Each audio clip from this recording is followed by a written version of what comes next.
exactamente. Bien,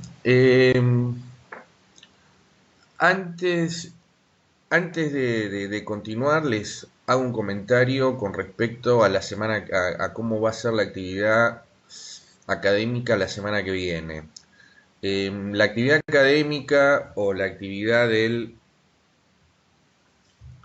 o sea, la clase del lunes que viene, no, o sea, no vamos a tener clase a las 7:30 de la mañana, el lunes que viene.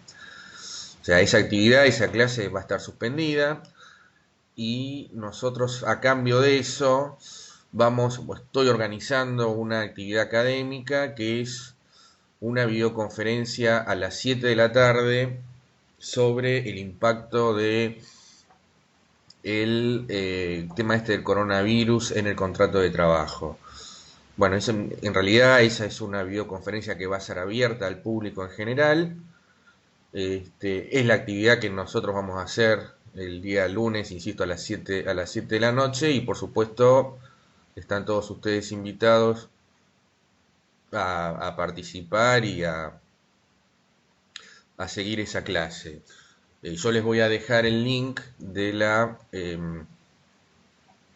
por el campus, les voy a dejar el link de la clase, de esa clase especial, que no es el link habitual con el cual nosotros nos manejamos. Entonces, bueno, reitero, lunes que viene no hay clase a la mañana, esa clase de las 7:30 de la mañana, este horario tan hermoso, está suspendida.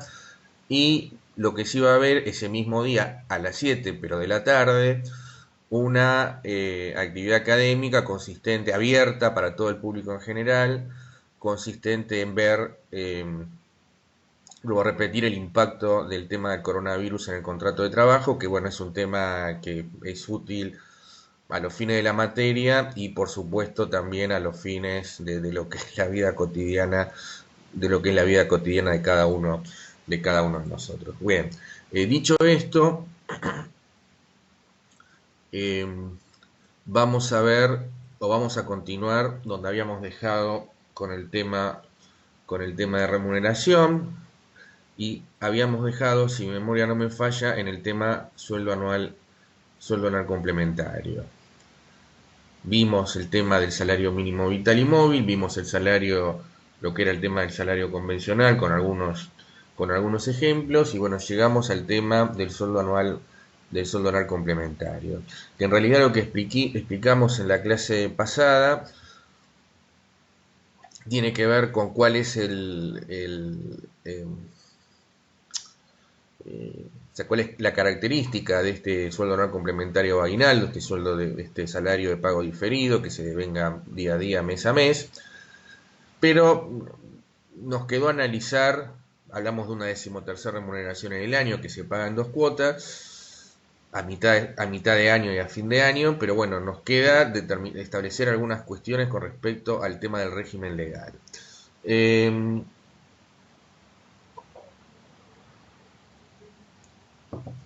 El artículo que ustedes tienen en pantalla corresponde a la ley 23041, que es una ley complementaria a la ley de contrato de trabajo que se sancionó en 1984 y que rige en todo lo que tiene que ver la materia del sueldo anual complementario y que además con una característica. Esta ley 23041, si ustedes como la ven en pantalla, no solamente va a regir al personal comprendido en la ley de contrato de trabajo, sino también para aquellos que forman parte de la administración pública central y centralizada, la administración pública central y la administración pública descentralizada. Entonces, una norma que en realidad excede lo que es específicamente el marco del derecho del trabajo, como nosotros lo hemos acotado en la primera, digamos, al comienzo del curso, y abarca asimismo todo lo que tiene que ver con, insisto, con, por ejemplo, la administración pública central y descentralizada.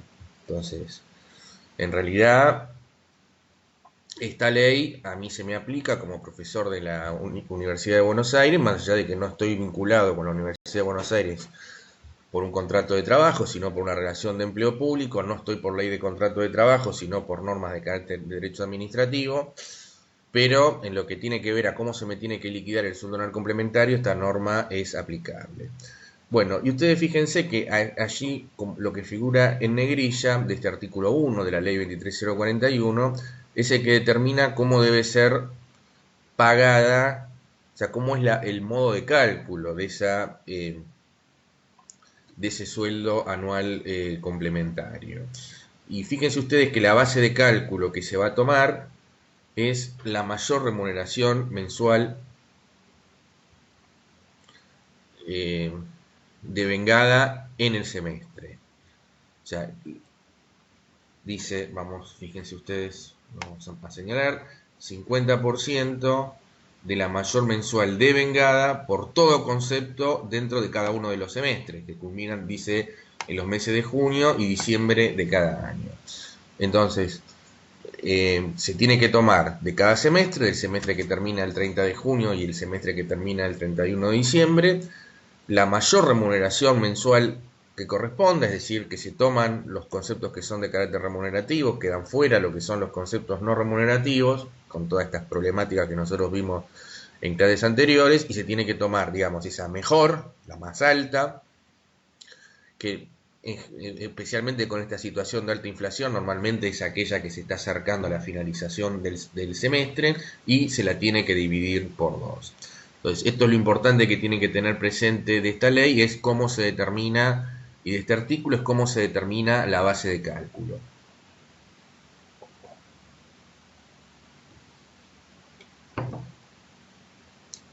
Ahora, con respecto a la ley de contrato de trabajo, la ley de contrato de trabajo determina algunas disposiciones, es decir, en cómo se debe liquidarse tienen que remitirse a la ley que acabamos de señalar recién. Pero luego, en lo que tiene que ver con algunas cuestiones en materia de cómo accesorias con respecto a este punto, debemos ir a la ley de contrato de trabajo. En el artículo 122 de la ley de contrato de trabajo lo que establece es cuándo se debe abonar, cuál es la fecha de pago de este sueldo anual complementario, este sueldo de pago diferido. En el primer párrafo del artículo 122 de la Ley de Contrato de Trabajo que ustedes tienen en pantalla, entonces surge en realidad dos cuestiones. Primero, que este sueldo se paga en dos cuotas, este aguinaldo dos cuotas, eso es esta decimotercera remuneración que el trabajador tiene en el año, se abona en dos cuotas, y se establece la fecha de pago de cada una de ellas. La primera vence el 30 de junio, esta sería la fecha de pago de esta remuneración, porque el sueldo anual complementario obviamente es un concepto que es de carácter remunerativo desde ya, y la segunda con vencimiento dice el 18 de diciembre de cada año. Esta parte, este tema de poner el sueldo anual complementario de la segunda parte del aguinaldo en el 18 de diciembre es una innovación de la ley 27073 que ustedes tienen marcada en pantalla del año 2015. Entonces, porque en realidad la fecha de pago que establecía la ley de contrato de trabajo en su texto originario era el 31, era para la finalización del año, es decir, el 31 de diciembre. Pero bueno, la intención del legislador en la ley 27.073 fue establecer que el trabajador percibiera el aguinaldo antes de las fiestas. Antes de las fiestas de fin de año. Y en los dos párrafos sucesivos, el segundo y el tercero, se establecen cuestiones que tienen que ver con la forma de liquidar. En lo relacionado a la forma de liquidar esa remuneración, una vez más,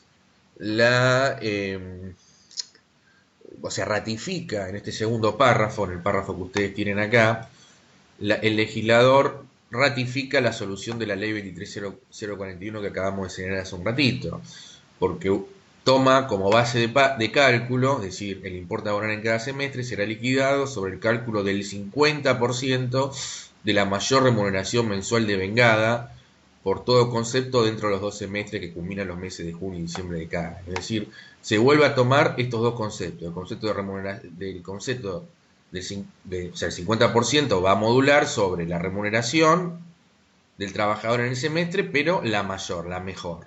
Fíjense que acá, insisto, o no lo dije, pero lo voy a decir ahora, que el legislador ha prescindido del concepto de remuneración normal y habitual, que es la base de cálculo que el legislador va a tomar en cuenta a los fines de la liquidación de la indemnización del artículo 245 de la Ley de Contrato de Trabajo. Entonces, esa indemnización del artículo 245 toma la mejor remuneración, lo vamos a ver, para pagar la indemnización por despido, la mejor remuneración mensual, normal y habitual, pero en este punto el legislador se aparta de este criterio y, insisto, toma de las remuneraciones devengadas en el semestre la mejor, la mayor, y se toma de esto el 50%. El tercer párrafo del artículo 122 que ustedes tienen en pantalla a lo que apunta es a poder definir y determinar algunas cuestiones en materia de liquidación, porque obviamente la circunstancia de que el sueldo anual complementario, la segunda cuota específicamente, se tenga que pagar al 18 de diciembre en función de esta modificación de esta ley, puede generar desde el punto de vista práctico problemas a la hora de liquidar este sueldo anual complementario, porque a esa altura del año seguramente el empleador todavía no está en condiciones o no tiene liquidado la remuneración que corresponde al mes de diciembre, porque apenas ha transcurrido la mitad del mes. Por lo tanto, todavía no está realizada la liquidación del mes y entonces, ¿cómo hace el empleador para cumplir con esta mejor remuneración del segundo semestre si todavía yo no sé a ciencia cierta cuál va a ser la remuneración de uno de los meses, que es la remuneración del mes de diciembre, que además, y vuelvo a insistir con este concepto, bueno, ahora con esta circunstancia que nosotros estamos en una situación atípica, pero en condiciones entre comillas normales, o hasta antes del tema de la pandemia, normalmente la mayor remuneración está en los últimos semestres, así que en los últimos meses, perdón, del periodo considerado. Con lo cual es bastante lógico de prever que si yo tengo que liquidar o considerar la mejor remuneración del semestre, no es ilógico pensar que la mejor del semestre puede ser la que corresponde al mes de diciembre, es decir, del último mes de ese semestre. Entonces, ¿cómo se resuelve el tema de cómo se liquida esta segunda cuota del aguinaldo?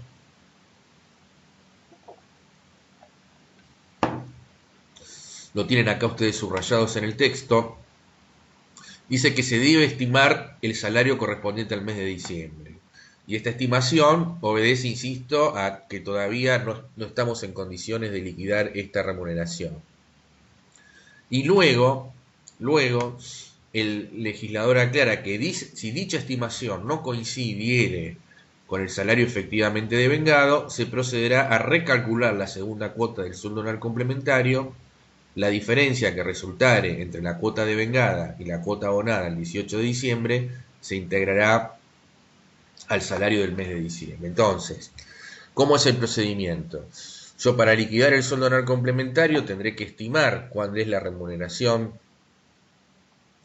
del semestre, del mes de diciembre,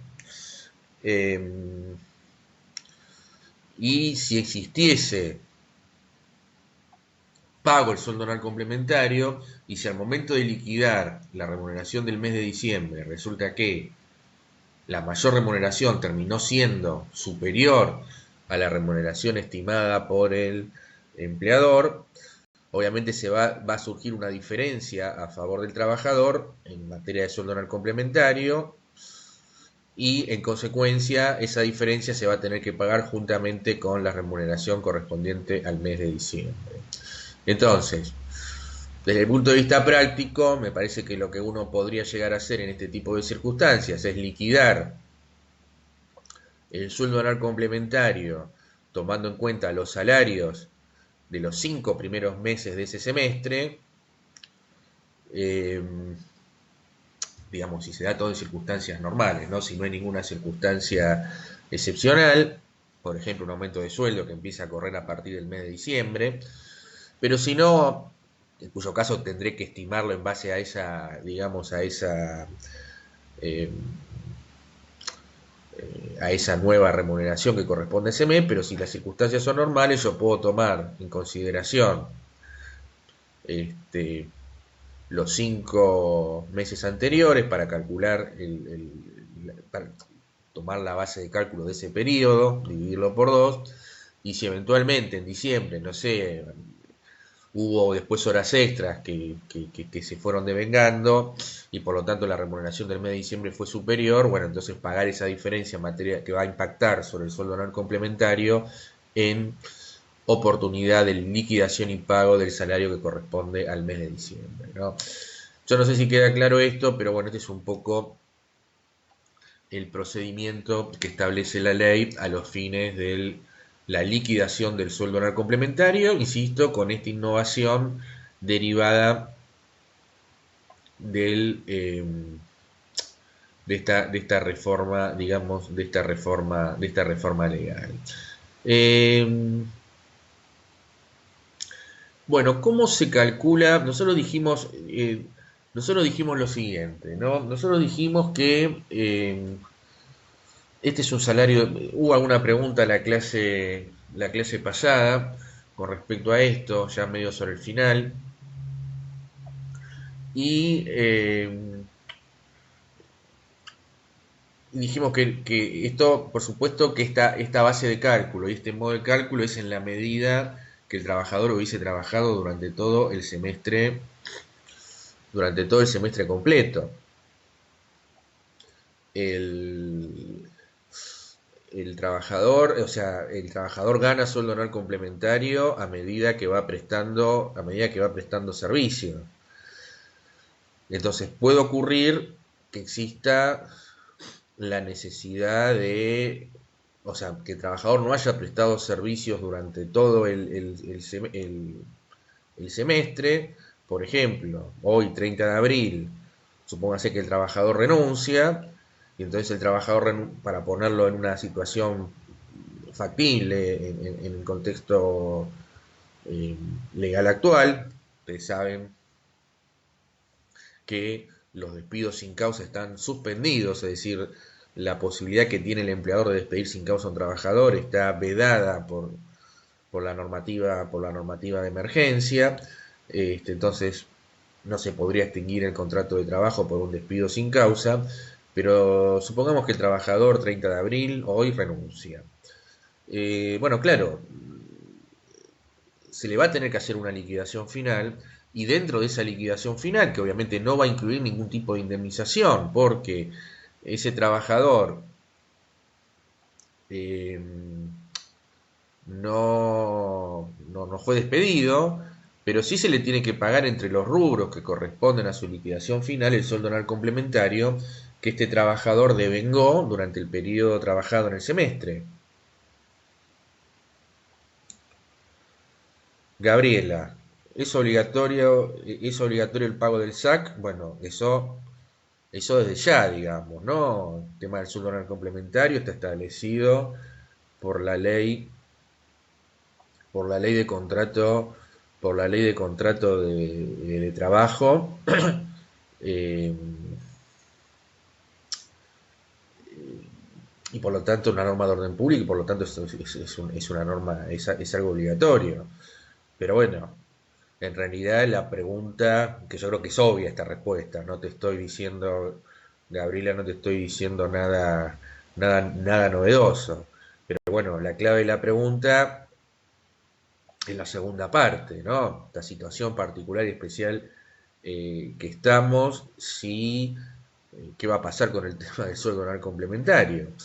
Es una muy buena pregunta y de muy difícil respuesta.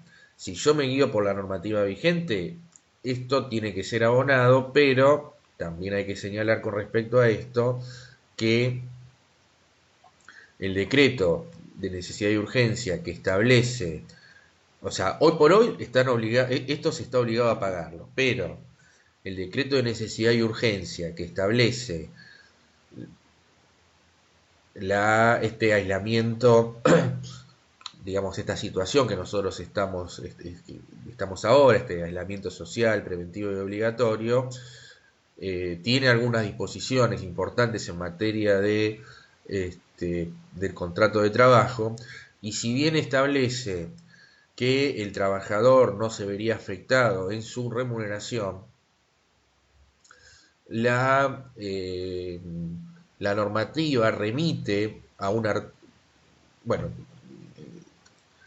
o sea, esto es lo que está establecido, mejor dicho, esto es lo que está establecido en el decreto que fija y del cual estamos todos sujetos la imposibilidad de salir de nuestros domicilios, salvo para hacer estas compras de cercanía en algún comercio de cercanía o para, salvo los trabajadores que estén exceptuados en servicios esenciales, ¿no?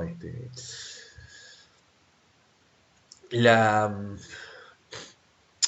la, en otro decreto posterior, en aquel decreto en el cual el Poder Ejecutivo, en otro decreto de necesidad de urgencia, estableció la prohibición de eh, la realización de despidos y suspensiones por causas económicas, estableció una excepción y una remisión al artículo 223 bis de la Ley de Contrato de Trabajo que nosotros hemos mencionado en esta misma clase. Porque, a ver, dice la ley, o sea, la realidad es que el trabajador que no está vinculado a una actividad esencial no está prestando los servicios, salvo que pueda acordar algún tipo de modalidad en el marco de la buena fe trabajando a distancia.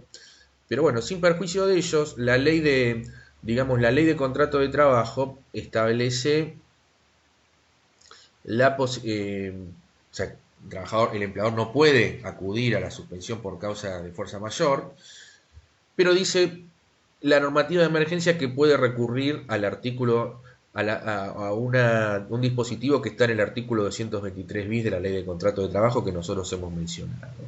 Ese artículo 223 bis de la Ley de Contrato de Trabajo lo que permite, o sea, en términos generales digo, ¿no? Permite a un trabajador y a un empleador, o a un empleador, este, con la organización sindical, establecer algún tipo de suspensión acordada y que ese trabajador, en toda suspensión, el trabajador pierda el derecho a cobrar el salario, como toda suspensión, pero a cambio de ello pueda cobrar una prestación no remunerativa, acordada entre el sindicato y el sindicato y la parte empresaria, o el trabajador y el empleador en forma individual, y esto debe ser homologado por el Ministerio de Trabajo. Entonces, entiendo yo que estamos hablando de vías legales, ¿no? Después está la vía de hecho, bueno, yo no te pago y listo. O sea, esta podría ser una alternativa, ¿no es cierto? Eh, pero yo creo que la vía legal podría llegar a ser la aplicación de este instituto, es decir, algún tipo de pacto o supuesto acuerdo. Obviamente todo esto en contradicción a todos los principios del derecho del trabajo que explicamos al principio, en el cual mediante ese acuerdo, individual o colectivo y homologado por el Ministerio de Trabajo, bueno, puede impactar de alguna manera en lo que tenga que ver con el tema del sueldo anual complementario. Porque, a ver, la pregunta de Gabriela es bastante lógica, es decir, si las empresas ahora tienen que pagar el jueves que viene, en el caso de los trabajadores mensualizados, el sueldo correspondiente al mes de abril, y se está hablando de que no se puede pagar, que se va a pagar con un descuento, etcétera, etcétera, con más razón, si esta situación se prolonga, mucho más difícil y bastante más dificultoso va a ser el pago del sueldo anual complementario. Entonces, a manera de síntesis te diría lo siguiente. El sueldo anual complementario, el pago es obligatorio.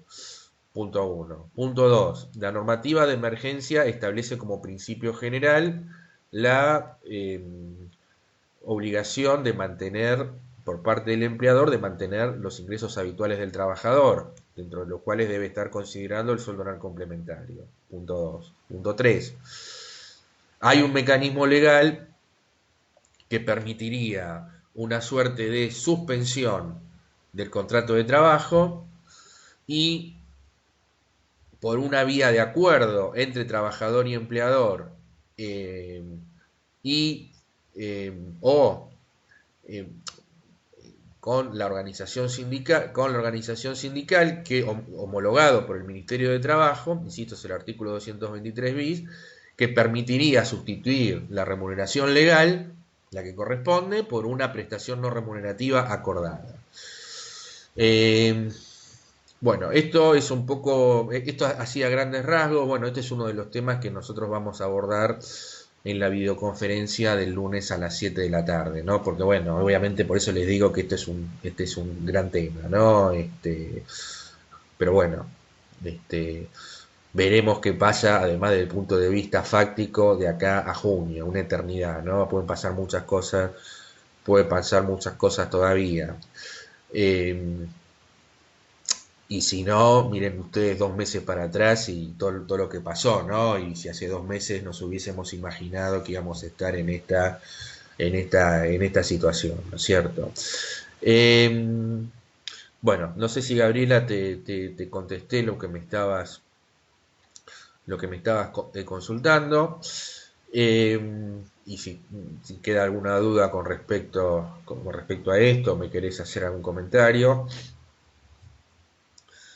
Eh, bueno, el tema del sueldo anual complementario proporcional. Entonces, si nosotros no tenemos a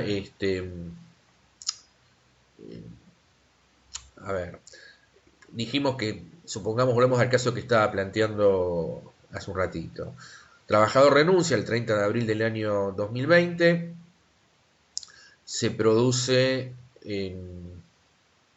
la extinción del contrato de trabajo, no trabajé todo el semestre, pero yo gané sueldo anual complementario y por lo tanto tengo que cobrar el sueldo anual complementario proporcional al tiempo trabajado en ese semestre. ¿Cuál es el tiempo proporcional? Del 1 de enero, que empezó el semestre, hasta el 30 de abril, que es el día que yo me desvinculé.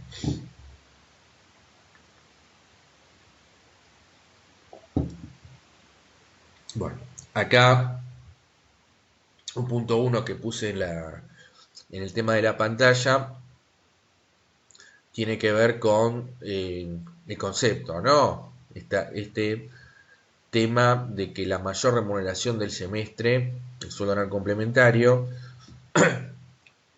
es un salario más que cobro en el año, nada más que se pagan 2 cuotas, por eso tengo que pagar el 50% de la mayor remuneración mensual del semestre. Como es una cuota, en realidad el monto de esa remuneración completa es en realidad el valor del sueldo anual complementario que me correspondería por un periodo anual. Entonces, yo y párenme si no se entiende esto, ¿no? Entonces, nosotros tenemos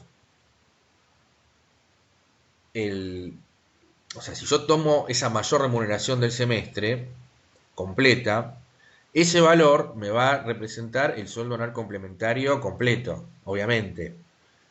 Pero ese sueldo anual complementario, ese monto, va a expresar el valor del sueldo anual complementario anualizado, es decir, el que corresponde a todo el año. Como yo trabajé y se paga por semestre, me van a pagar la mitad de ese sueldo anual complementario. Por eso también se habla del medio aguinaldo o del medio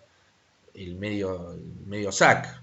Cuando hablamos de SAC hablamos de sueldo anual complementario. Entonces me pagan el medio aguinaldo. ¿Por qué? Porque el aguinaldo completo hubiese sido que me pagaran el 100% de la mejor remuneración del semestre.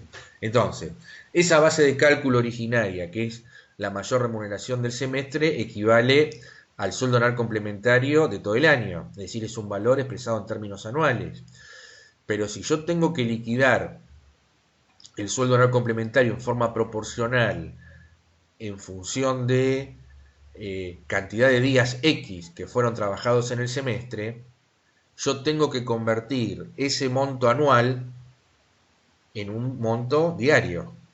Es decir, si yo quiero saber cuál es el valor de mi sueldo anual complementario devengado en el día de hoy, que gano en el día de hoy, bueno, obviamente corresponderá al valor de un día de sueldo anual complementario. Porque yo recuerden que todos los días yo gano la parte proporcional de ese sueldo anual complementario. Entonces, ese valor anualizado que yo tengo, lo tengo que convertir en un valor diario.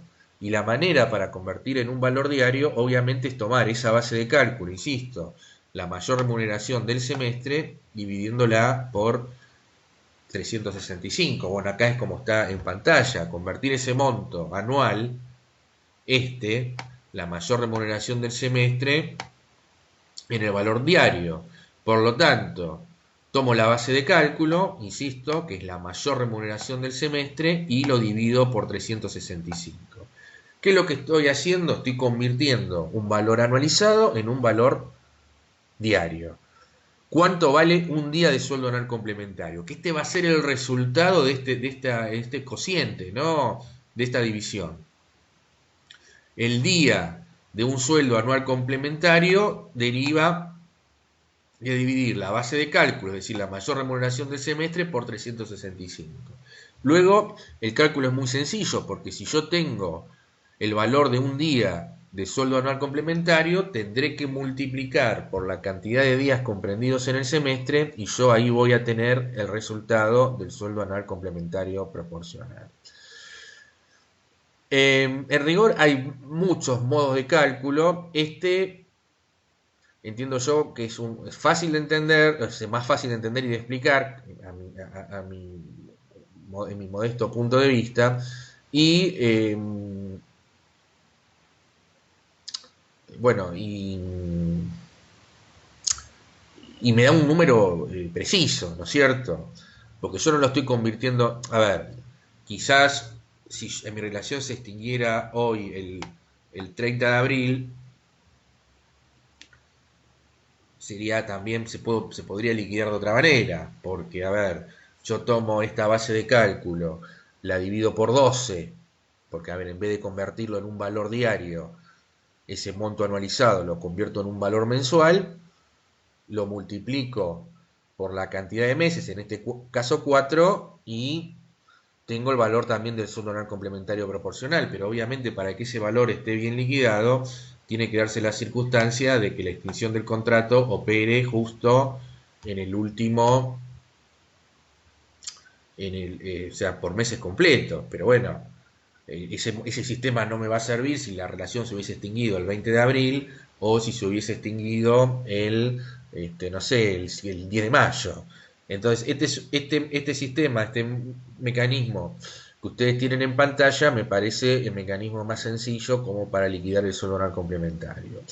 Por supuesto que tengo que hacer algunas consideraciones que me parece que son importantes con respecto a esto, para no incurrir en errores. Primero, ustedes fíjense que yo estoy tomando como divisor de la base de cálculo, es decir, en ese proceso de convertir ese monto anual en un monto diario, yo estoy tomando como divisor 365.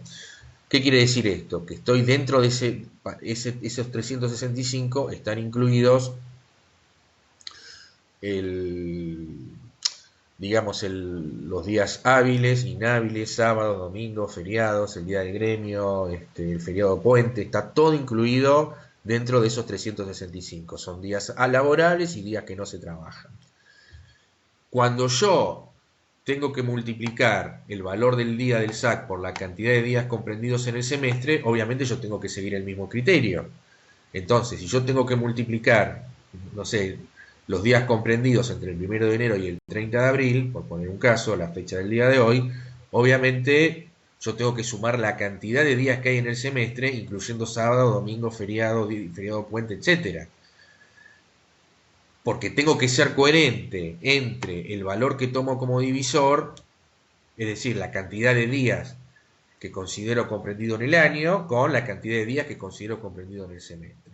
¿Se puede hacer de otra forma? Sí, porque yo en vez de tomar 365, bueno, saco los días, podría tomar solamente los días hábiles comprendidos en el año y después tomar para la multiplicación no la cantidad de días totales del semestre, sino solamente los días que se han trabajado, los días hábiles. Pero bueno, obviamente ese cálculo me parece que es prácticamente bastante más complicado y además no debería dar un número demasiado distinto a que estamos, que estamos mencionando, que estamos mencionando acá. Entonces, este sería, digamos, el sistema de cálculo del sueldo anual complementario proporcional.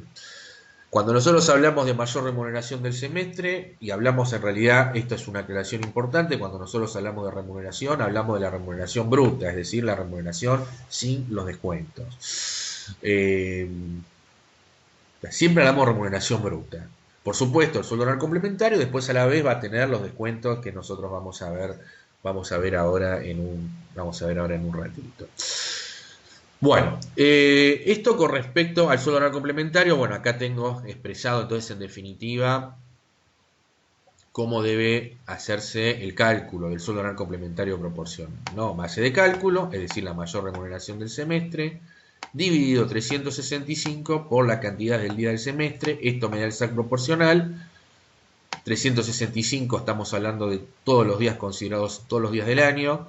Cuando hablamos de día del semestre, estamos hablando de todos los días comprendidos en el semestre. Se incluyen tanto acá como acá días hábiles e inhábiles.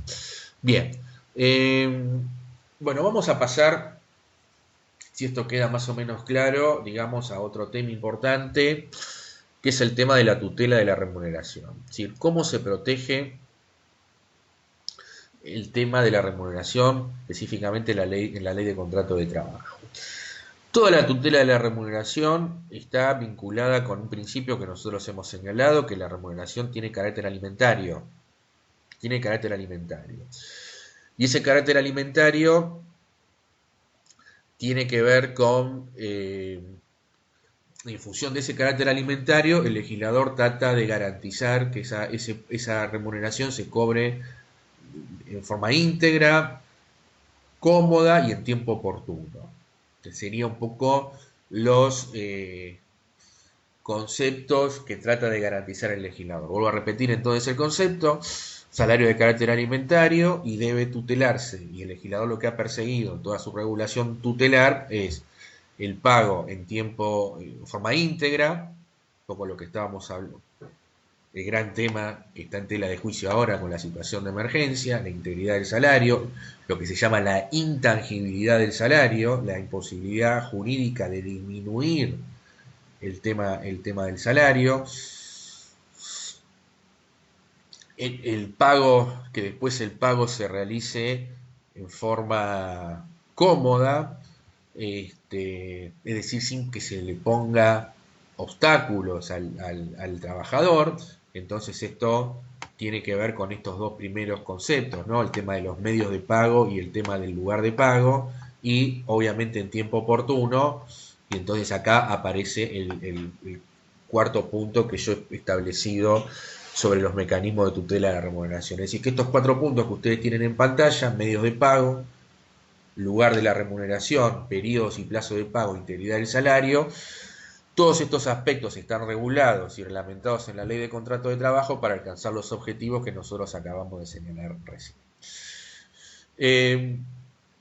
Vayamos en primer punto, para seguir el orden de lo que estamos señalando acá, con el tema medios de pago. El artículo que regula lo que tiene que ver con los medios de pago en la ley de contrato de trabajo es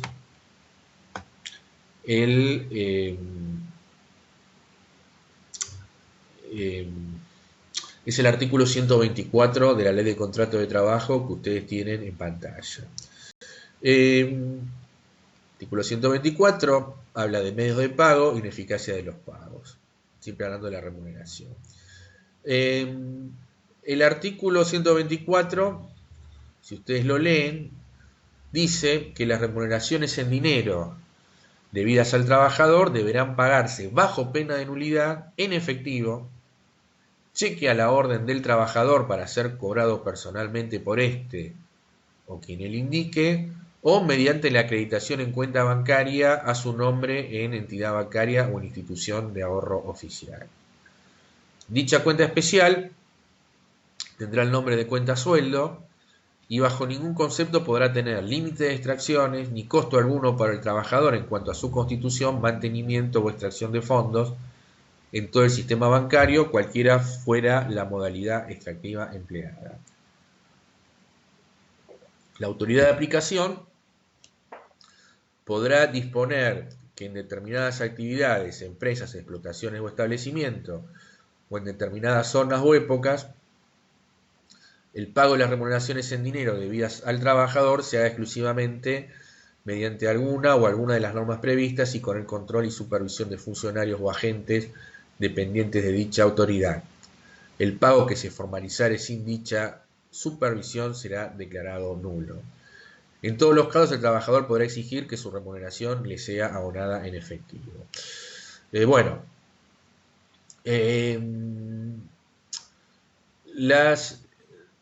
Entonces, en el primer párrafo, entonces del artículo 124, están establecidas cuáles son los tres medios que puede haber de pago de la remuneración, que son el pago en efectivo, segundo, cheque a la orden del trabajador para ser cobrado personalmente por este o quien él indique,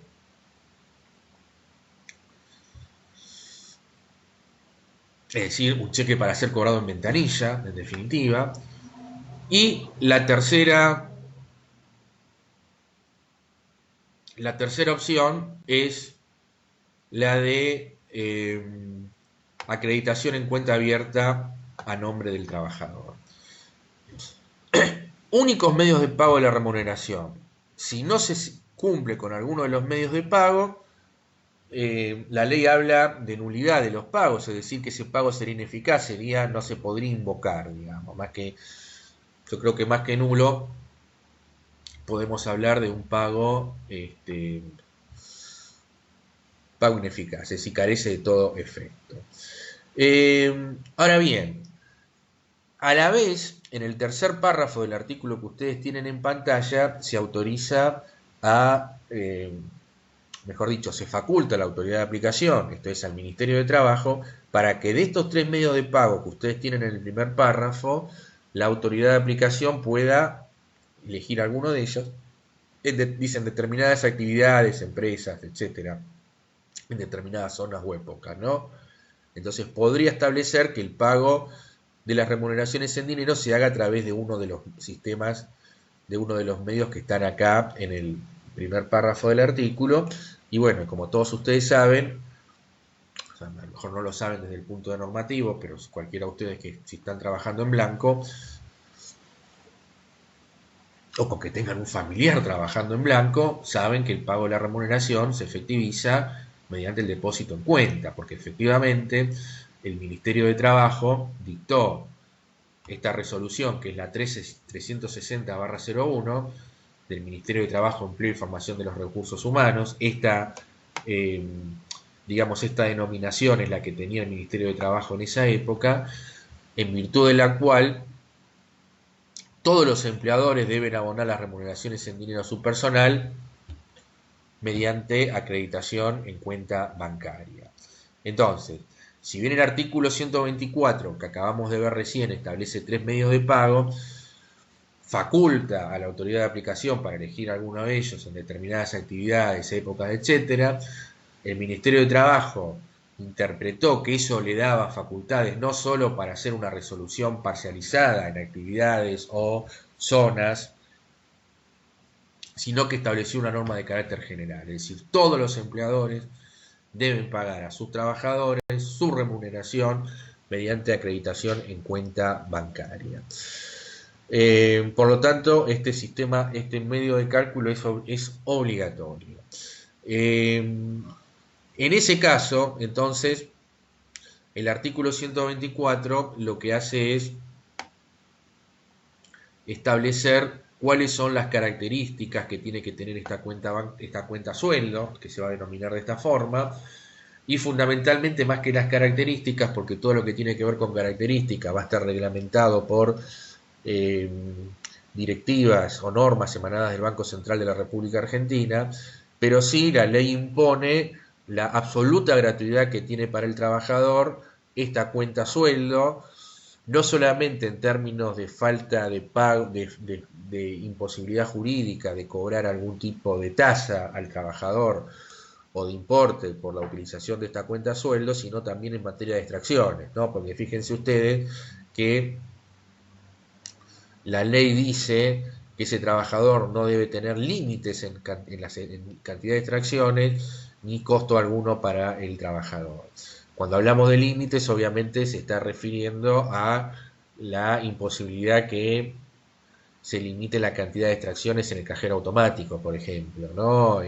Bueno, porque eso sería una disposición contraria a la ley.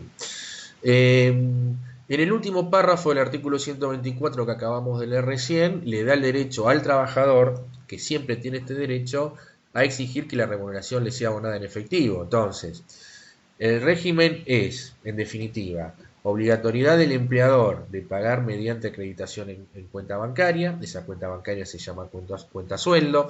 Esa cuenta sueldo es gratuita para el trabajador, sin costo alguno, ni limitación en materia de extracciones, pero, esto por la resolución 360 y por el artículo 124, pero el trabajador siempre tiene el derecho de exigir que la remuneración le sea abonada en efectivo. De más está decir que el trabajador puede pedir que la remuneración le sea abonada en efectivo, pero el día de mañana se puede arrepentir y puede exigir dejar sin efecto esta solicitud, con lo cual el empleador no podría invocar esta circunstancia para negarse a pagar en a pagar mediante la acreditación en plan sueldo, ¿no? En las cuentas sueldo. Eh, Más allá que esto no es muy prolijo en términos de normativa, me parece que este es el sistema, o sea, me refiero a la acreditación en cuenta bancaria del trabajador, me parece el sistema más, más protector para, de mi criterio, para, digamos, para el trabajador, ¿no? Porque hay que quedar registrado cuando se paga, si realmente se paga, etcétera, etcétera, ¿no? Entonces eso me parece que hoy por hoy la tutela del trabajador se da en mejor medida con la acreditación con una cuenta sueldo, además le permite a ese trabajador estar bancarizado, que el hecho de este derecho, esta circunstancia es que el trabajador tenga el derecho al pago en efectivo. Eh, bueno, esto entonces con respecto al tema medios de pago. Eh, Ahora bien, ¿cómo esto es la parte, digamos, material? Pero además hay que cumplir con otra formalidad, mejor dicho, hay que cumplir con ciertas formalidades con el pago que tiene que ver con la instrumentación del pago. Y acá entonces aparece la figura del recibo de sueldo. El recibo de sueldo es un elemento básico en materia de remuneración y se exige la confección de estos recibos de sueldo para instrumentar el pago del salario por parte del trabajador.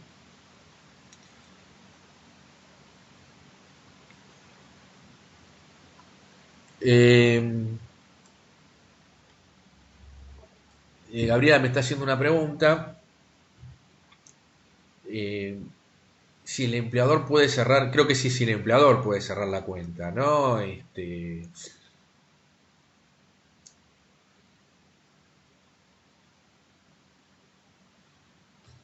Ahí vos sabés que me genera, esta circunstancia me genera cierta duda. Obviamente esto no está, digamos, esto no está regulado por el derecho del trabajo ni por la ley de contrato de trabajo, porque en realidad este, esto está generado por normativa, digamos, normativa del Banco Central. Y además ha habido alguna modificación en los últimos tiempos, porque anteriormente el único que lo podía abrir la cuenta sueldo era el empleador, hoy lo puede hacer, digamos, hoy lo puede hacer el trabajador, digamos, ¿no? Entonces, de esa perspectiva y siguiendo esa lógica, me parecería que el empleador no tendría facultades para cerrar esa cuenta, pero bueno, desde ya perdería el carácter de cuenta sueldo una vez que el trabajador quede desvinculado de la empresa. Pero bueno, esto habría que ver un poquito las, la normativa del Banco Central de la República Argentina, que además es bastante variable con respecto a este tema. Con respecto al tema de los recibos, de pago, bueno, acá tenemos en pantalla la normativa.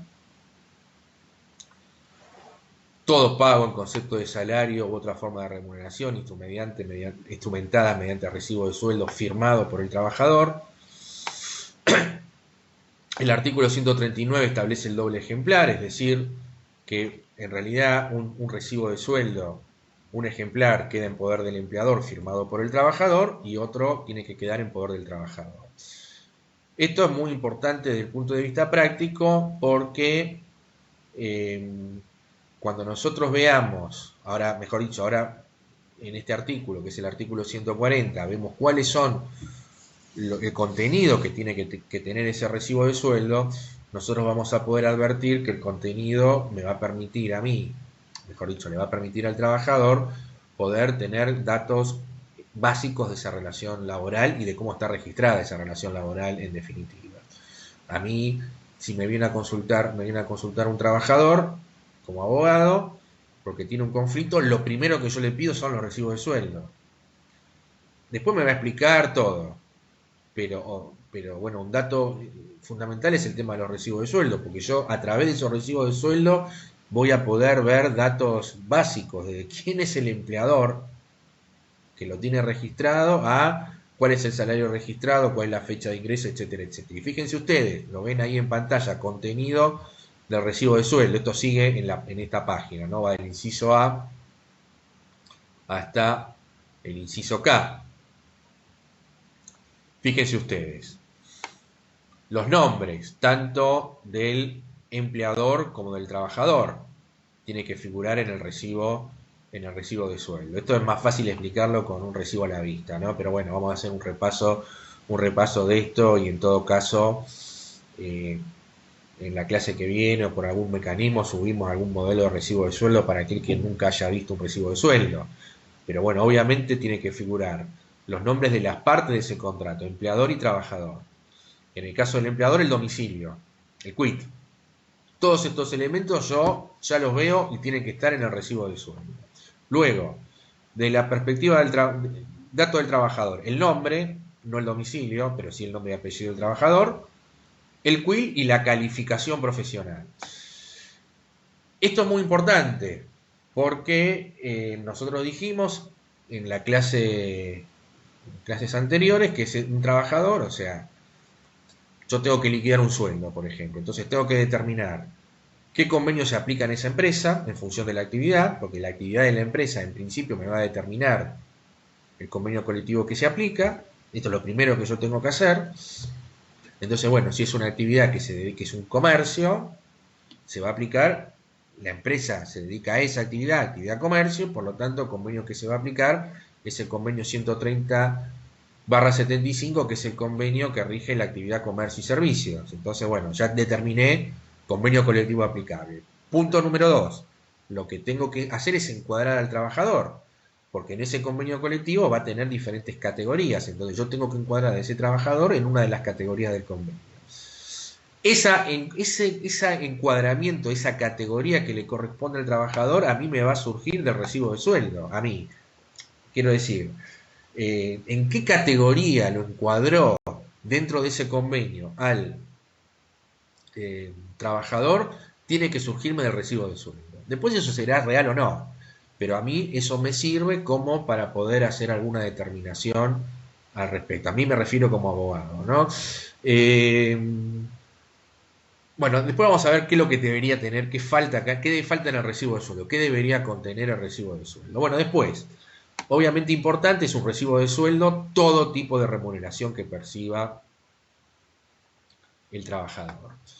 Eh, y tiene que estar discriminado, ¿no? Nosotros vimos en la clase pasada que el trabajador, vimos un ejemplo de un convenio, ¿no? Un trabajador que tenía un básico, un premio por concurrencia efectiva, un premio por presentismo y un adicional por antigüedad. Bueno, tiene que estar discriminado cada uno de estos rubros, o los que correspondan, para ese trabajador y obviamente determinado el tema de los montos. Bueno, esta legislación, esto está derogado, este decreto ley. Bueno, el total bruto de la remuneración.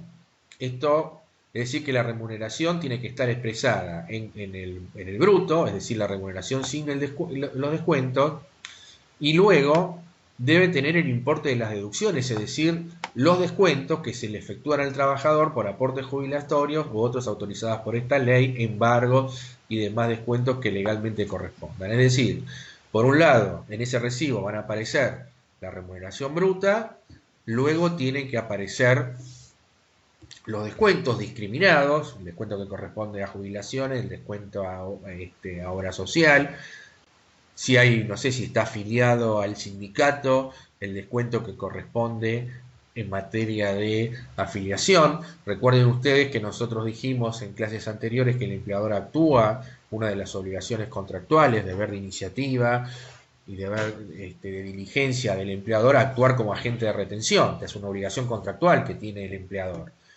Esa obligación contractual, ¿cómo se materializa? Formulando, entre otras cosas, formulándole los descuentos respectivos a ese trabajador en su salario. Bueno, esos descuentos tienen que figurar, tienen que figurar en el recibo, en el recibo de sueldo de este trabajador.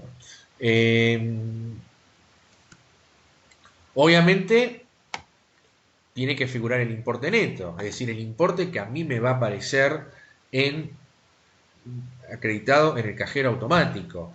Fíjense la importancia que tiene el recibo de sueldo. Porque el recibo de sueldo, además de acreditar el pago, está documentando la relación, varias cuestiones de la relación laboral. Porque, a ver, vuelvo a insistir con el caso este, ¿no? A mí me viene a ver un trabajador y me trae el extracto bancario, donde dice, mire, la empresa me acreditó tanto. Pero a mí eso no me dice nada, porque a mí no me está diciendo ni qué se le pagó, ni el concepto de qué. Sé que ese es el importe neto, es decir, lo que cobró, que es la remuneración bruta menos los descuentos. Pero después, por eso es tan importante el tema de los recibos de sueldo. Bueno, constancia de la recepción del duplicado por el trabajador, lugar y fecha del pago real y efectivo de la remuneración del trabajador. Bueno, eso también tiene que estar contenido en el recibo de sueldo. Bueno, muy importante, fecha de ingreso y tarea cumplida por el trabajador. Entonces, fíjense que está prácticamente todo documentado, porque están datos del empleador, los datos del trabajador, obviamente, eh, todas las remuneraciones discriminadas, además de las remuneraciones discriminadas, los descuentos discriminados, el importe bruto, el importe neto, la categoría profesional, es decir, en qué categoría fue encuadrada el trabajador, las tareas que realiza, según lo que dice acá, y la fecha de ingreso. Obviamente son los datos registrados de esta relación laboral, pero le permite al trabajador, en base a esto y sin hacer ningún tipo de averiguación, saber qué se le está abonando y cuál es la registración que tiene ese trabajador, porque obviamente estos recibos de sueldo se van a compadecer con la situación de registración. Entonces, el recibo de sueldo, bueno, ¿qué es lo que falta? Porque bueno, acá lo que faltaría, me parece una cosa bastante básica, es la indicar qué convenio colectivo de trabajo se está aplicando allí. Porque esto no está, no está entre las exigencias del artículo 140 de la Ley de Contrato de Trabajo en materia de recibo de sueldo. Y a veces pasa, sí, me viene a consultar algún trabajador con un recibo de sueldo y digo, bueno, che, pero ¿qué convenio colectivo de trabajo le han aplicado? Después hay que ver si se aplicó bien o se aplicó mal. Pero a veces resulta en algún caso dudoso, donde la cosa, entonces, porque yo veo el recibo de sueldo y no me coincide con los montos, no me coincide con la escala salarial del convenio que yo considero que están aplicando, bueno, en fin. Yo creo que ese dato debería estar en el recibo de sueldo, pero obviamente se requiere una reforma legislativa en ese sentido.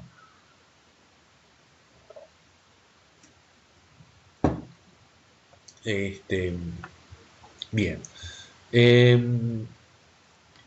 Bueno, el artículo 141 sobre recibos separados. ¿Qué, qué es lo que importa acá con respecto, digamos, a este artículo? Después ustedes léanlo bien, pero vamos a avanzar con respecto a esto. La posibilidad, en realidad la ley habla de recibos separados, pero en realidad la ley permite tanto pagar en recibo separado o recibo único. Me estoy refiriendo al caso de desvinculación del trabajador. En el caso de vinculación del trabajador, con motivo de esa desvinculación, va a cobrar lo que nosotros vamos a denominar una liquidación final. Y en esa liquidación final, ¿qué rubros van a estar considerados? Bueno, obviamente podría estar considerado el salario que corresponda al mes. Después hay rubros, nosotros vimos uno, el sueldo anual complementario proporcional, el trabajador le corresponde cualquiera sea la causa de extinción del contrato de trabajo, es decir, aun cuando fuese despedido con causa, el trabajador tiene derecho al cobro del sueldo anual complementario. Las vacaciones también proporcionales y eventualmente indemnizaciones por despido, preaviso, etcétera, si el trabajador fuese despedido sin causa.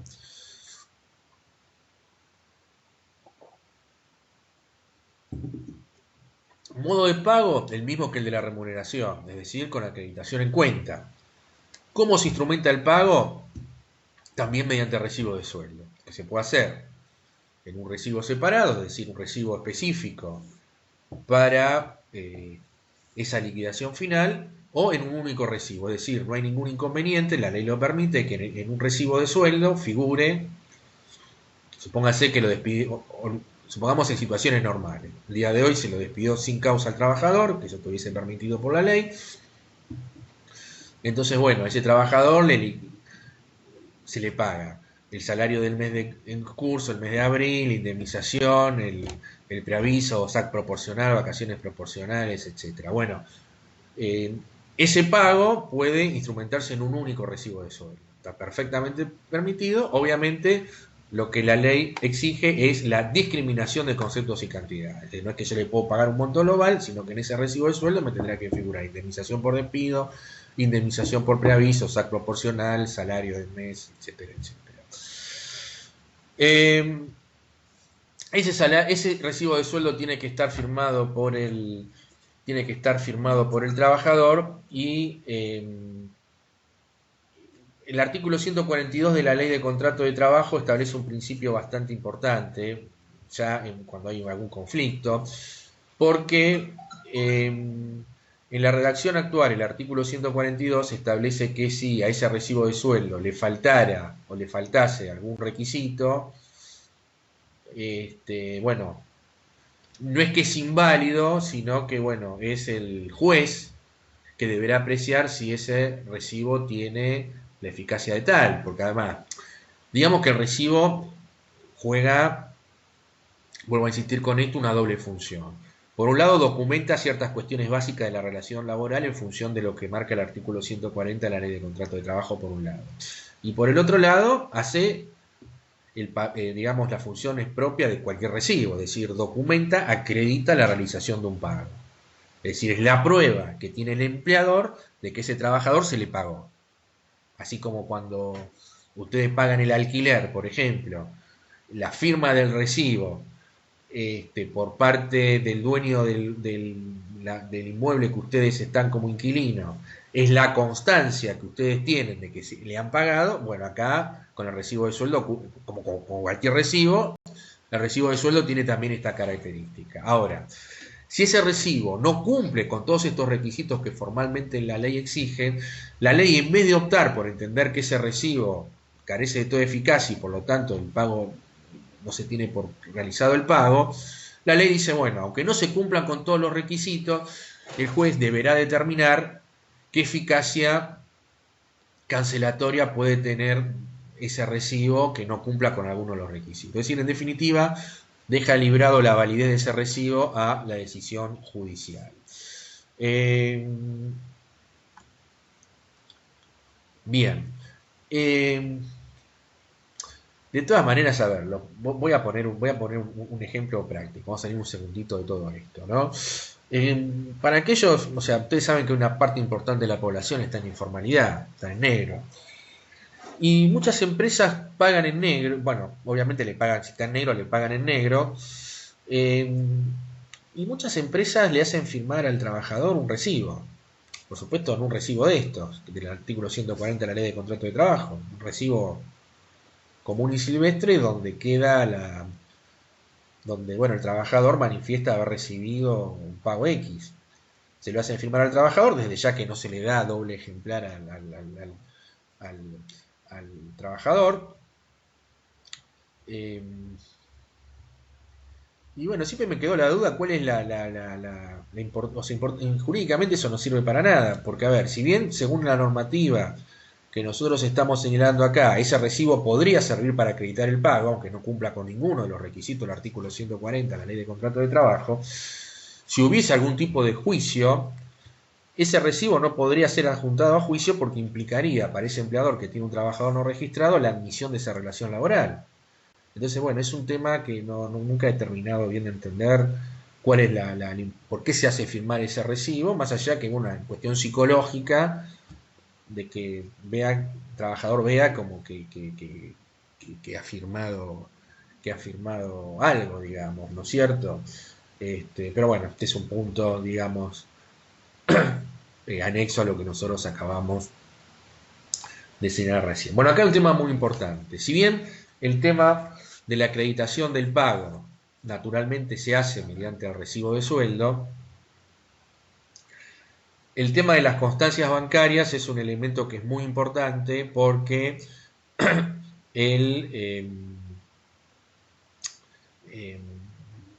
porque bueno, nosotros dijimos, a ver, ¿cómo opera esto desde el punto de vista práctico?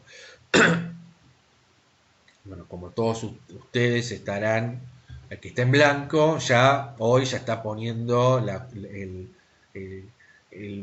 tarjeta en el Banerco para ver si tiene algún fondo, algo depositado, ¿no es cierto? De acá hasta el jueves. Entonces, ¿qué quiero decir con esto? Que el procedimiento, punto de vista práctico, que es primero se le acredita el sueldo al trabajador, me aparece acreditado en mi cuenta sueldo, y luego, en el curso del mes, paso a retirar el recibo del sueldo. Por el área de recursos humanos, si es una empresa de alguna envergadura en términos de cantidad de gente, cantidad de personal, ¿no?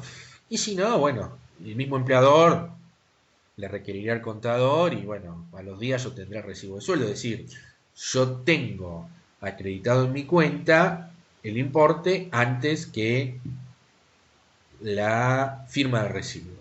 Cuando esto se hacía en efectivo, obviamente el paso era simultáneo, es decir, se le daba el efectivo y el trabajador firmaba el recibo de sueldo de forma simultánea. Pero hoy por hoy, con la obligación del pago en cuenta, primero se acredita y después se firma el recibo de sueldo. Mientras la relación laboral va bien, no hay ningún tipo de inconveniente si la situación se maneja en estos términos. No hay ningún tipo de inconveniente, digamos, en ese sentido. Pero puede haber una situación de conflicto. Supónganse, el trabajador es despedido con causa.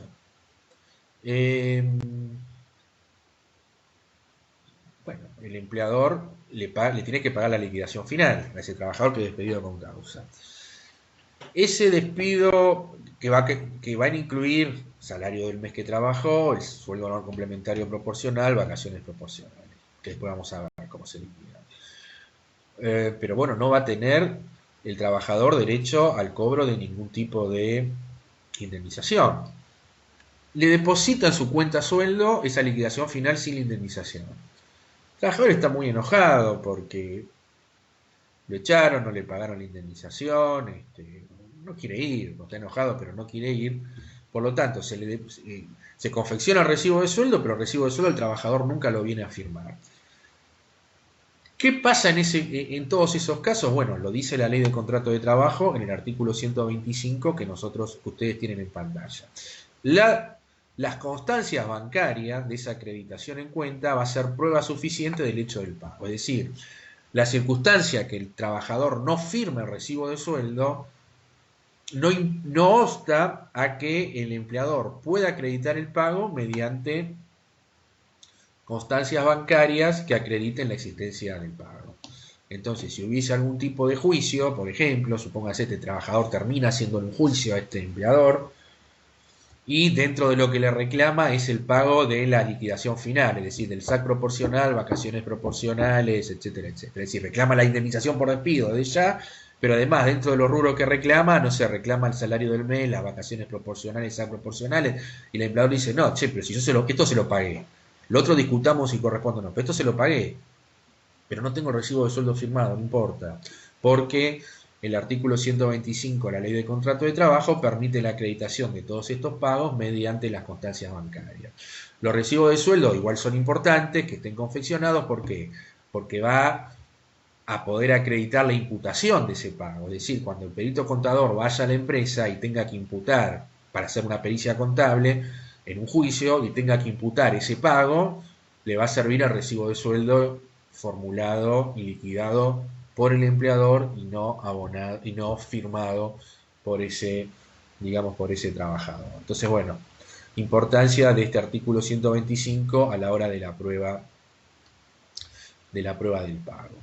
Bueno, el segundo punto en materia de tutela de remuneración en el cuadrito que vimos al principio es el tema del lugar de pago. Bueno, la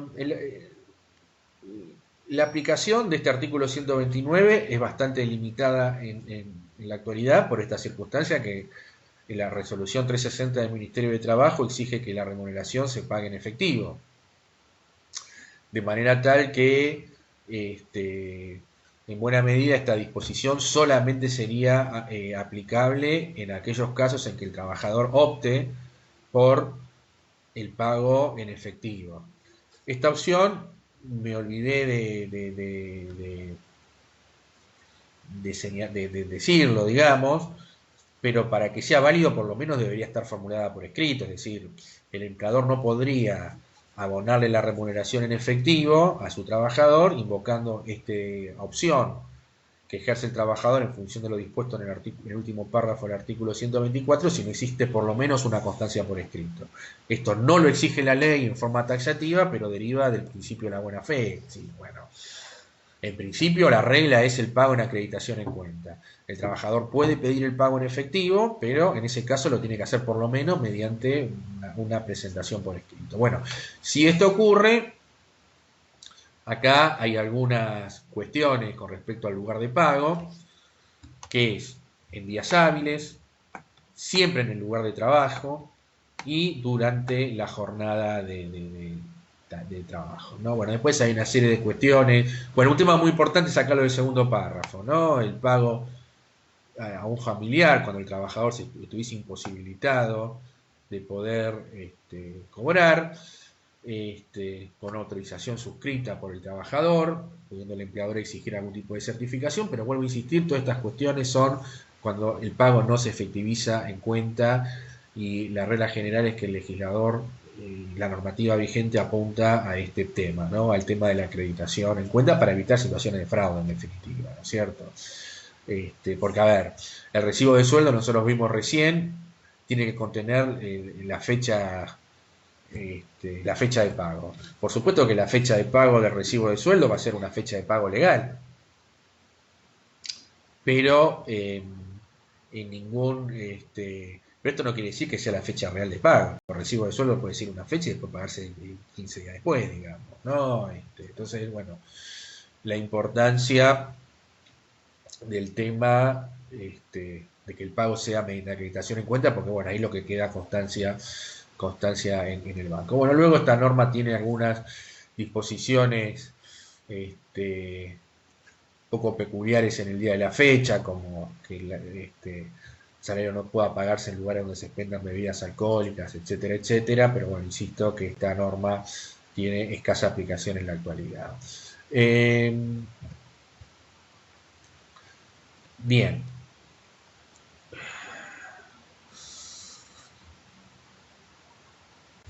Bueno, después nos encontramos con el tema, entonces vimos el tema de medios de pago, el tema de el tema de los periodos, periodos y plazos, mejor dicho, mismo modo de pago, lugar de pago, con prácticamente el artículo 129 con escasa aplicación. Tema muy importante, el tema del periodo de pago, es decir, cuándo se debe pagar. Bueno, esto está en los artículos 126, 128 y 137 de la ley de contrato de trabajo. Eh, tema periodo, el tema de los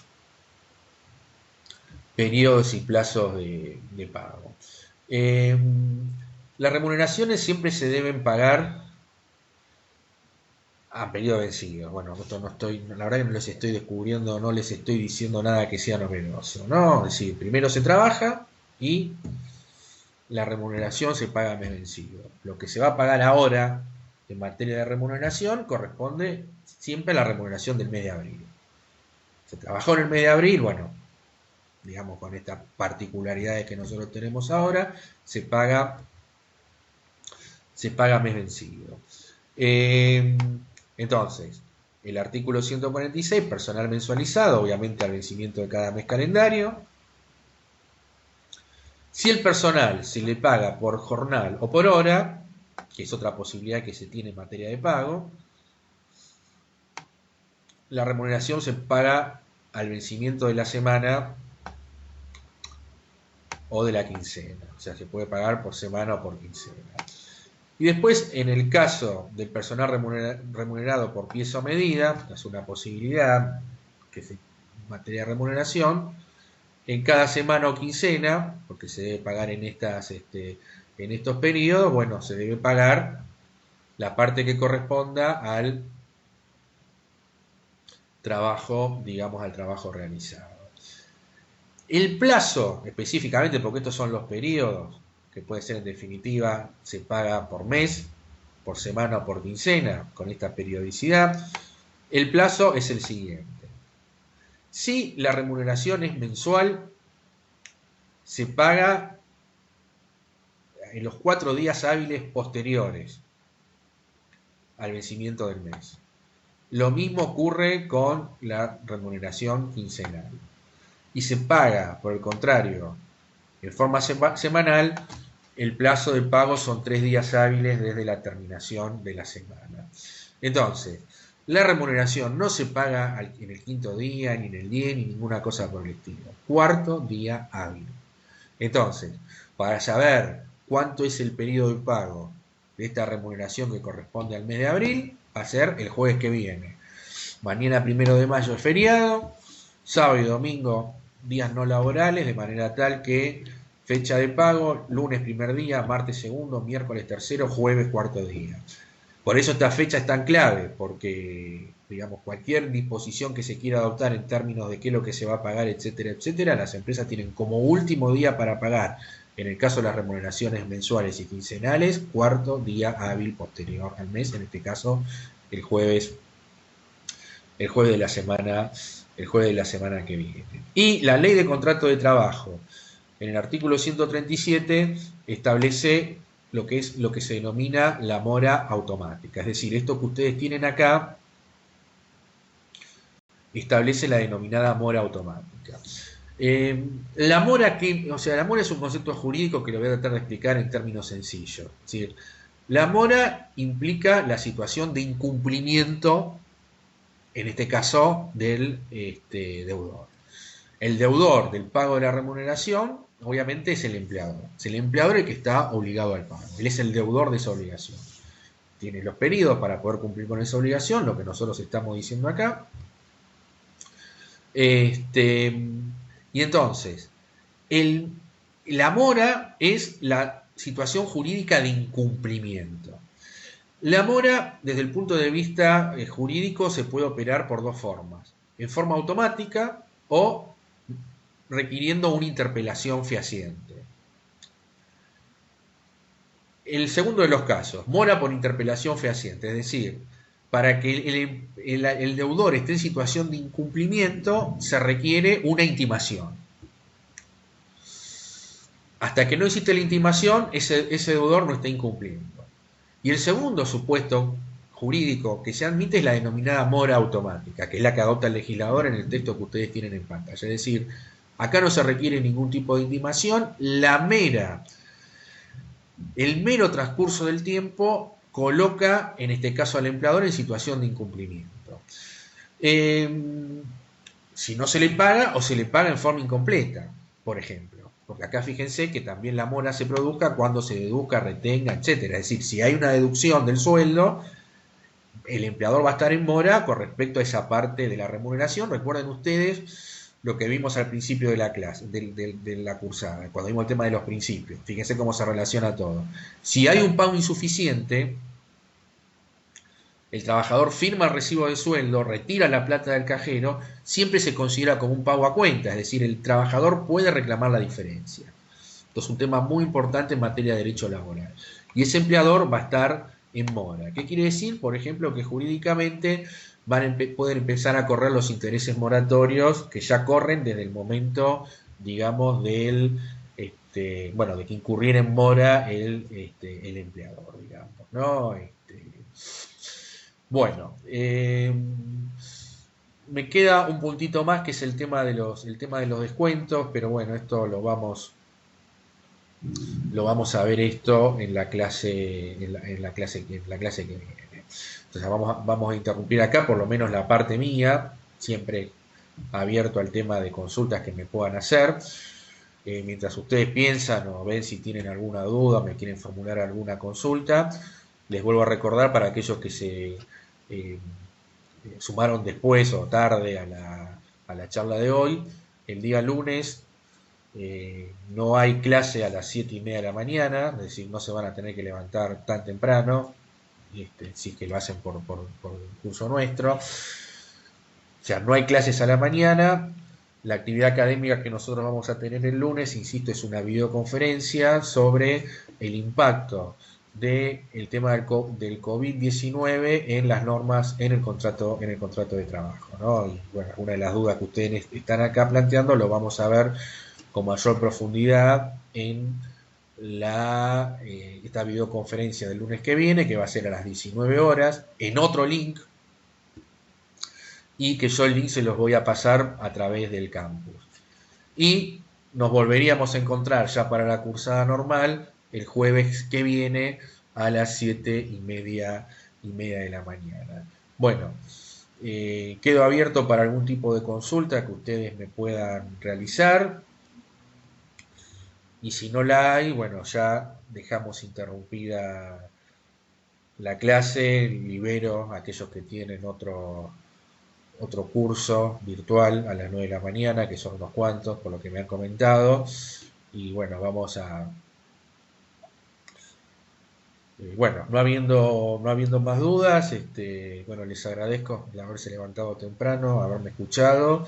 Y bueno, los espero el lunes para aquellos que vean la videoconferencia sobre el tema del COVID y el derecho del trabajo, y el resto los espero el jueves que viene. Les mando un fuerte abrazo y nos seguimos comunicando a través del campo. Muchas gracias.